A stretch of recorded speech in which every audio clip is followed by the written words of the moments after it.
إن الحمد لله نحمده ونستعينه ونستغفره ونستهديه ونستنصره ونعوذ بالله من شرور أنفسنا ومن سيئات أعمالنا من يهده الله فلا مضل له ومن يضلله فلا هادي له وأشهد أن لا إله إلا الله وحده لا شريك له وأشهد أن محمدا عبده ورسوله أما بعد فإن أحسن الحديث كتاب الله وخير الهدي هدي محمد وشر الأمور محدثاتها وكل محدثة بدعة وكل بدعة ضلالة وَكُلُّ ضَلَالَةٍ فِي النَّارِ۔ اللهم صل على محمد وعلى آل محمد كما صليت على إبراهيم وعلى آل إبراهيم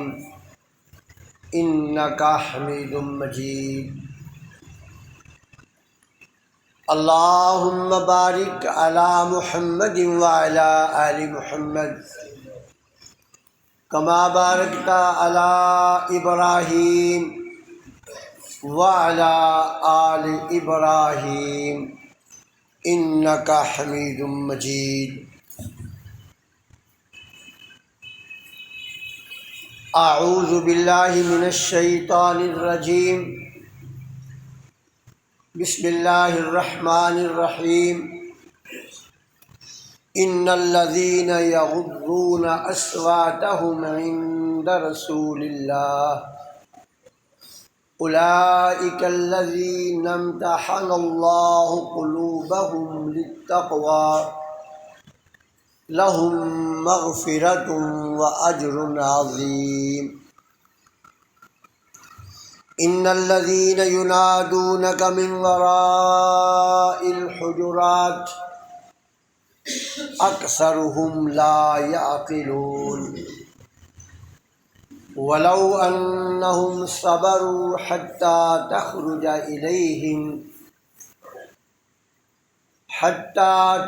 اليهم لكان خيرا لهم والله غفور رحيم۔ ان الذین یغضون اصواتهم عند رسول اللہ، جو لوگ نبی رحمت صلی اللہ علیہ وسلم کی مجلس میں اپنی آوازوں کو پست رکھتے ہیں، اولئک الذین امتحن اللہ قلوبهم للتقوی، یہی وہ خوش نصیب، خوش قسمت، باسعادت انسان ہیں جن کے دلوں کو رب ذوالجلال نے تقوی اور پرہیزگاری کے لیے منتخب کر لیا ہے۔ لہم مغفرۃ واجر عظیم، ان خوش قسمت انسانوں کے لیے رب ذوالجلال نے جو بڑے بڑے انعامات رکھے ہیں، ان میں ایک انعام یہ ہے کہ اللہ کی طرف سے انہیں بخشش کا پیمانہ جاری کر دیا گیا ہے، بخشش کا پروانہ جاری کر دیا گیا ہے، وَأَجْرٌ عَظِيمٌ، اور ایک بڑا احسان یہ ہے کہ ان کے لیے جو نیکی کا بدلہ ہے نا وہ بہت زیادہ ہے۔ ان الذین ینادونک من وراء الحجرات، اور جو نادان آداب مجلس سے ناواقف و ناآشنا ہے، جو نبی رحمت صلی اللہ علیہ وسلم کو امہات المومنین کے حجرات کے پاس کھڑے ہو کر زور زور سے آوازیں دیتے ہیں، اکثرہم لا یعقلون، ان میں سے اکثریت ایسے لوگوں کی ہے جو علم و دانش، دانائی اور حکمت سے محروم ہے۔ وَلَوْ أَنَّهُمْ صَبَرُوا حَتَّى تَخْرُجَ إِلَيْهِمْ، اگر یہ لوگ صبر سے کام لیتے، مسجد نبوی میں آ کر بیٹھ جاتے، پیارے نبی کریم صلی اللہ علیہ وسلم کے باہر نکلنے کا انتظار کرتے، لَكَانَ خَيْرًا لَهُمْ، تو ان کا یہ عمل ان کے لیے باعث خیر و برکت ہوتا۔ واللہ غفور الرحیم،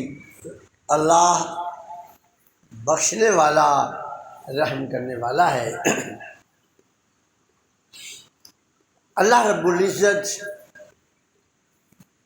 نیکی کے حجم کو نہیں دیکھتے، نیکی کا حجم کتنا ہے،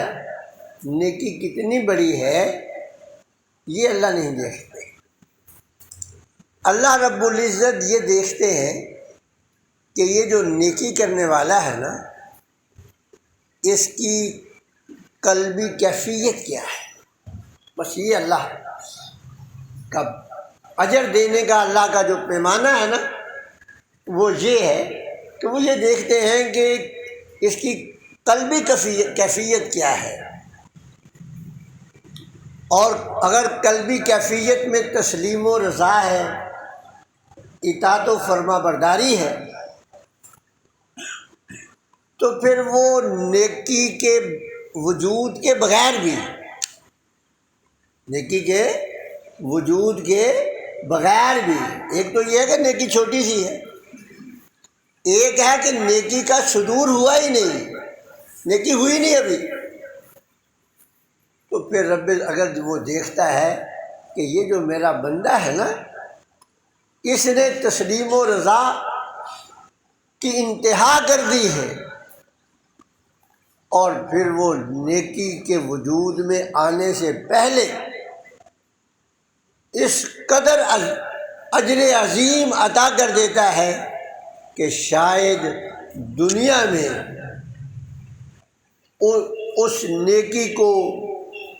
ماپنے کا پیمانہ ہی موجود نہ ہو۔ اب دیکھیں یہی قربانی جو سنت ابراہیمی ہے، جو لوگوں نے کل بڑے زور شور سے ادا کی اور آج بھی کی جا رہی ہے، اگر آپ یہ دیکھیں تو آپ کو وہاں یہی چیز نظر آئے گی کہ اصل چیز جو ہے نا تسلیم و رضا ہے۔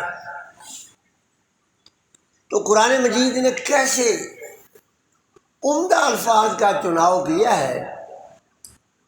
فرمایا فلما اسلم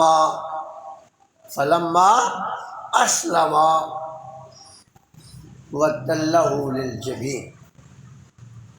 ونادیناہ ان یا ابراہیم، کہ جب دونوں باپ بیٹے نے تسلیم و رضا کی انتہا کر دی، باپ بیٹے نے اللہ کے سامنے، اللہ کے حکم کے سامنے خود کو سرنڈر کر دیا کہ مالک یہ جسم حاضر ہے، جو حکم دے اس کی تعمیل ہو۔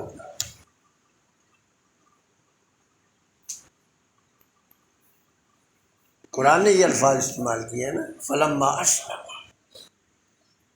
کہ تسلیم و رضا کی انتہا کر دی، باپ بیٹا دونوں تیار ہیں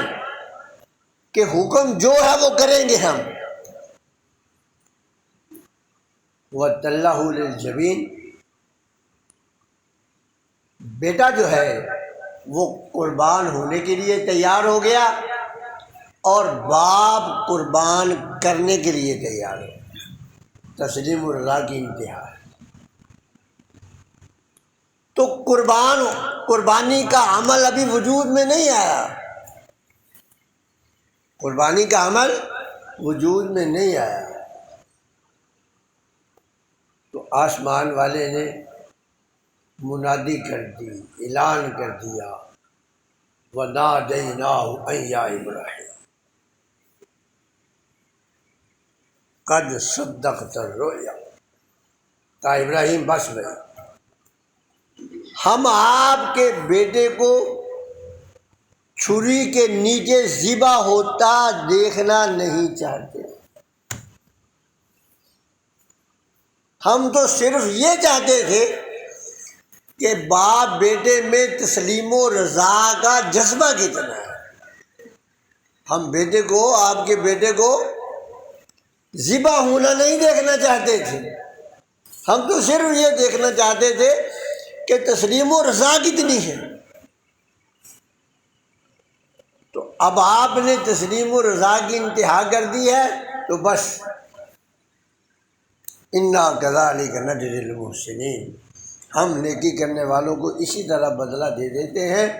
کہ نیکی کے وجود میں آنے سے پہلے ہم دیکھتے ہیں کہ قلبی کیفیت کیا ہے، اور یہی یہ سورت میں بیان کیا گیا ہے کہ ان الذین یغضون اصواتهم عند رسول اللہ، کہ جو لوگ نبی کریم صلی اللہ علیہ وسلم کی مجلس میں اپنی آوازوں کو پست رکھتے ہیں، اور آوازوں کو پست رکھنے کا مقصد ہے کہ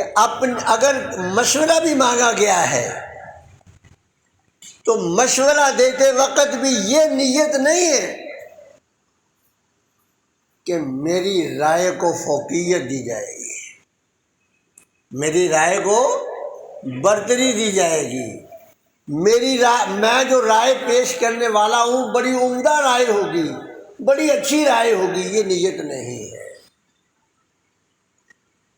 بڑھوتری نہیں ہے، جذبہ خود نمائی نہیں ہے، بڑے ادب کے ساتھ ڈرتے ڈرتے لبوں کو حرکت دیتے ہیں، ان الذین یغضون اصواتهم عند رسول اللہ۔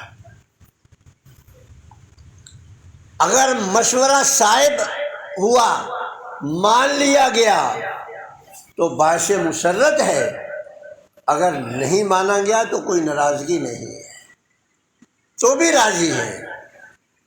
تو رب ذوالجلال کیا فرماتے ہیں؟ فرماتے ہیں اولئک الذین امتحن اللہ قلوبهم للتقوی، یہ ہے وہ خوش قسمت انسان جن کے دلوں کو رب ذوالجلال نے تقوی کے لیے منتخب کیا ہے۔ امتحانہ بمعنی اصطفیٰ ہے،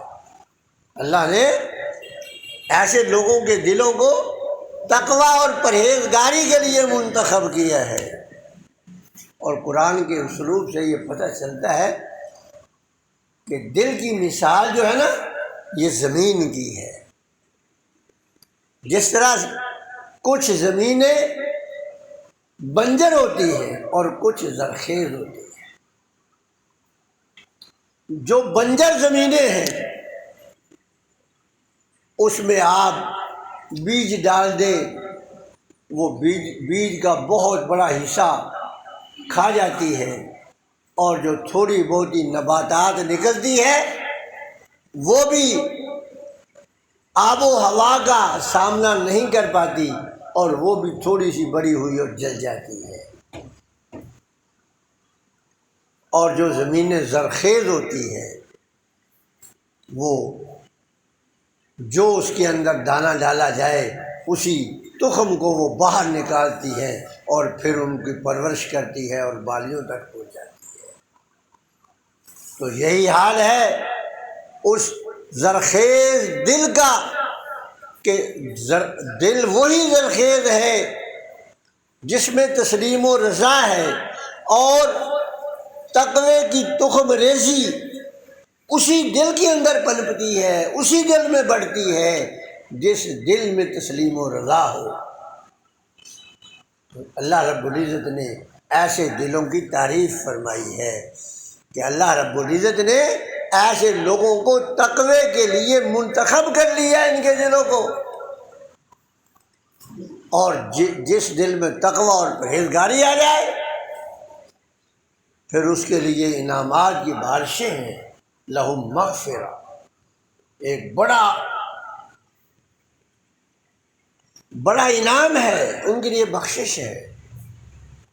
اور یہ میرے بھائی، میں نے جیسے پہلے آپ کے سامنے عرض کیا کہ اگر اس دل میں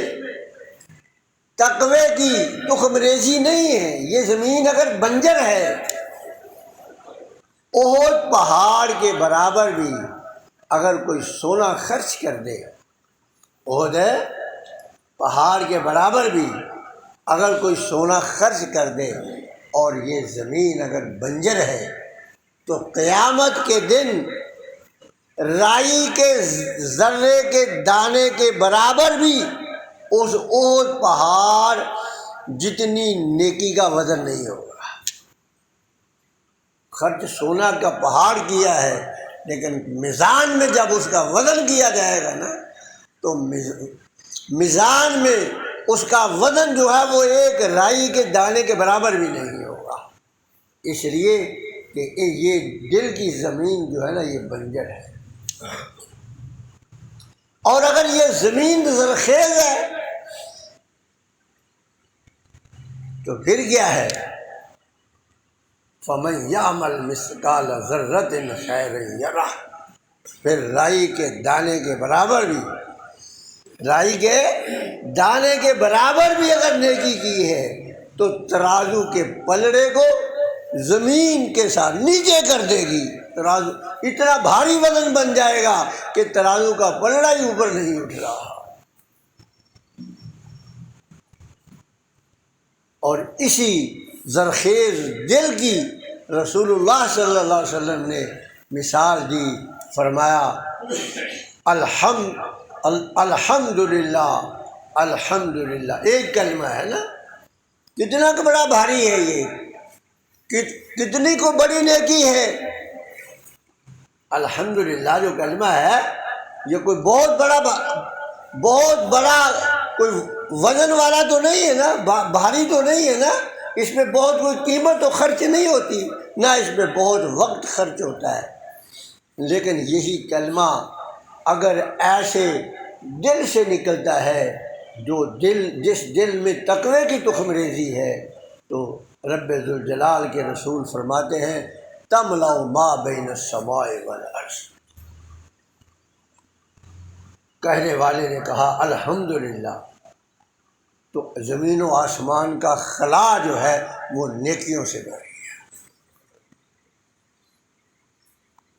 تو اصل بات جو ہے نا، یہ جو زمین ہے نا اس کو آباد کرنا ہے، اس کو زرخیز رکھنا ہے، تاکہ تقوی کی تخم ریزی جو ہے اس کے اندر نمو پا سکے، نشو و نما پا سکے، بڑھ سکے۔ تو رب ذوالجلال فرماتے ہیں کہ جن لوگوں نے تسلیم و رضا کی انتہا کر دی، میں نے بھی ان پر انعامات کی انتہا کر دی، کہ میں نے پھر ان کے دلوں کو تقوی کے لیے منتخب کر لیا، اور میں نے ان کے لیے اعلان کر دیا جن پہ جہنم واجب ہو چکی تھی، جنہوں نے گناہوں کی انتہا کر دی تھی، کوئی دنیا جہان کا گناہ چھوڑا تک نہیں تھا، لیکن میں نے بھی کسی کو ایک کھجور کے خرچ کرنے پر، کسی کو چند ٹکے خرچ کرنے پر جہنم سے آزاد کر کے جہنم کا ٹکٹ ان کے ہاتھ میں تھما دیا، جنت کا ٹکٹ ان کے ہاتھ میں تھما دیا۔ اب ایک نیکی ہے، کھجور کی کیا حیثیت ہے رسول اللہ فرماتے ہیں اتقوا النار ولو بشق تمرہ، بڑے بد خوش نصیب انسان قیامت کے دن ایسے بھی ہوں گے، ایک نہیں ان گنت انسان قیامت کے دن ایسے ہوں گے کہ جن کے لیے جنت میں جانے کا سبب صرف آدھی کھجور بنی ہوگی، کہ انہوں نے آدھی کھجور جو ہے نا اللہ کی راہ میں، اللہ کی تسلیم و رضا میں آدھی کھجور جو ہے وہ خرچ کی اور جنت کے حقدار قرار پائے۔ بڑے لوگ ایسے ہوں گے کہ جنہوں نے دنیا کے اندر کوئی نیکی نہیں کی ہوگی، کوئی عبادت نہیں کی ہوگی، بس تسلیم و رضا کا اظہار کیا، اور ادھر جسم اور روح کا رشتہ ٹوٹا اور ادھر جنت میں چلے گئے۔ آپ نے کئی دفعہ علماء سے واقعہ سنا ہوگا کہ غزوہ بدر کے موقع پر ایک آدمی پہنچتا ہے اور جب رسول اللہ کی خدمت میں حاضر ہوتا ہے، تھا وہ مشرک، جب رسول اللہ کی خدمت میں حاضر ہوتا ہے تو ظہر کی نماز ہو چکی ہے، ظہر کی نماز ہو چکی ہے، ظہر کی نماز کے بعد کلمہ پڑھتا ہے اور عصر کی نماز سے پہلے شہید ہو جاتا ہے۔ کوئی نماز نہیں پڑھی، کوئی صدقہ خیرات نہیں کیا، پتہ نہیں اس بیچارے کو سورۃ فاتحہ بھی آتی ہوگی کہ نہ، ظاہر کہ بھی آیا، مسلمان ہوا، بس خالی کلمہ ایک آیا ہے اس کو اور کچھ بھی نہیں آیا۔ ایک کلمہ پڑھا ہے رسول اللہ کے کہنے پر، قرآن مجید کا کوئی ایک چھوٹی سورت بھی اسے یاد کرنے کا موقع نہیں ملا اور نہ اس نے پڑھی ہے۔ اور جب جو شہداء تھے ان کی میتوں کو جب اکٹھا کیا گیا تو وہ بھی ان میں اس کی میت بھی شامل تھی۔ رحمت عالم صلی اللہ علیہ وسلم جب اس کی میت کے قریب پہنچے تو رسول اللہ صلی اللہ علیہ وسلم فرماتے ہیں کہ بھائی تو نے عمل تک خلیلا، عمل تو نے بہت تھوڑا کیا ہے، عمل تو بہت تھوڑا کیا ہے۔ رسول اللہ صلی اللہ علیہ وسلم فرماتے ہیں کہ عمل بڑا تھوڑا کیا ہے، اس شخص نے عمل بہت تھوڑا کیا، صرف ایک کلمہ پڑھا ہے، اشہد ان لا الہ الا اللہ اشہد ان محمد رسول اللہ، کوئی عمل نہیں کیا، لیکن فرمایا اجر کثیرہ، اجر بڑا دے دیا۔ تو یہ میرے بھائیوں اصل بات جو اللہ کا ہم سے تقاضا ہے، وہ اصل بات جو ہے کہ خود کو اللہ اور اللہ کے رسول کے سامنے سرنڈر کر دیں بس۔ اور یہی اس آیت میں کہا گیا ہے کہ وہ صحابہ جنہوں نے خود کو اللہ اور اللہ کے رسول کے سامنے سرنڈر کر دیا تھا، اللہ نے ان کے دلوں کو تقوی کے لیے منتخب کر لیا اور ان کے لیے بخشش اور بڑا اجر عظیم ہے۔ اور ساتھ ہی ایسے لوگ جو اس نعمت سے محروم تھے ان کے لیے بھی کہا کہ ان الذین ینادونک من وراء الحجرات، کہ کچھ لوگ ایسے بھی تھے کہ جن کے یہ کلمہ تو پڑھ لیا تھا لیکن یہ زمین زرخیز نہیں تھی، بنجر تھی۔ وہ سمجھتے تھے کہ ہم نے بغیر جنگ و جدل کے، بغیر لڑائی کے اسلام کو قبول کیا ہے،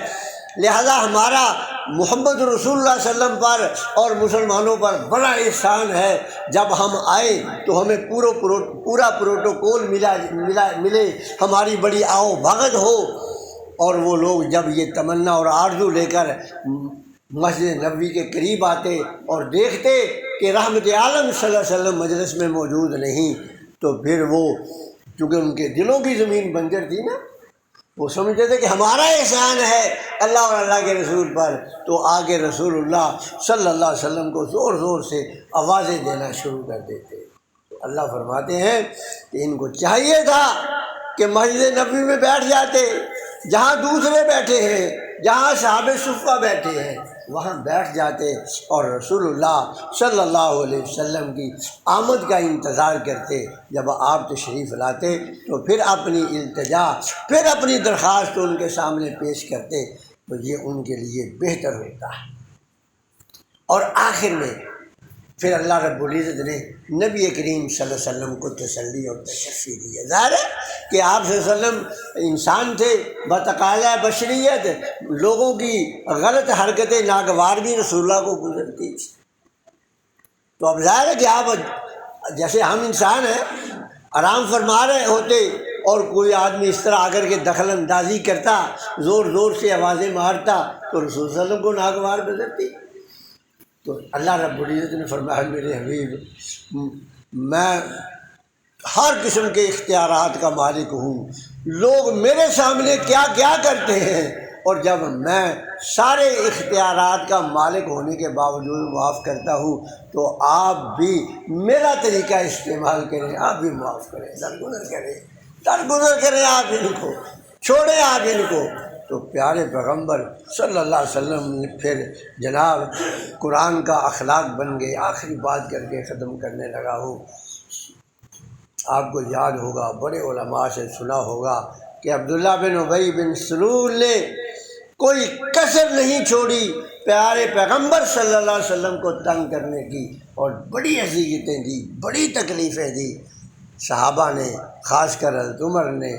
یہ درخواست کی کہ اے اللہ کے رسول مجھے اجازت دو کہ میں اس کا سر قلم کر دوں، لیکن پیارے پیغمبر صلی اللہ علیہ وسلم نے شفقت، رحم دلی، پیار، محبت کی انتہا کر دی کہ وہی بدبخت جو ہر قسم کی اذیت دیتا تھا، اور جب فوت ہوا تو اس کے بیٹے کے کہنے پر رسول اللہ صلی اللہ علیہ وسلم اس کے جنازے کے لیے بھی کھڑے ہوئے۔ تو میرے بھائی، مجھے بھی اور آپ کو بھی یہی ہے کہ ہم دیکھیں، نفرت کا اظہار کرنا تو بڑا آسان کام ہے کہ ذرا سا کوئی تنگ کرے تو اس کو 5-10 گالیاں بک دو، یہ بڑا آسان کام ہے۔ مشکل کام یہی ہے کہ دشمن سے دشمن کو بھی، دشمن سے جو دشمن ہے اس کے لیے بھی کلمہ خیر کہہ دو، کلمہ دعا کہہ دو۔ جو گالیاں دے رہا ہے اس کو گالی دینے کی بجائے یہ کہہ دے کہ یہ اللہ یہ ناسمجھ ہے، اس کو ہدایت عطا فرما دو۔ اللہ سے دعا ہے کہ اللہ تعالیٰ مجھے اور آپ کو عمل کی توفیق عطا فرمائے۔ باقی دعوانا الحمدللہ۔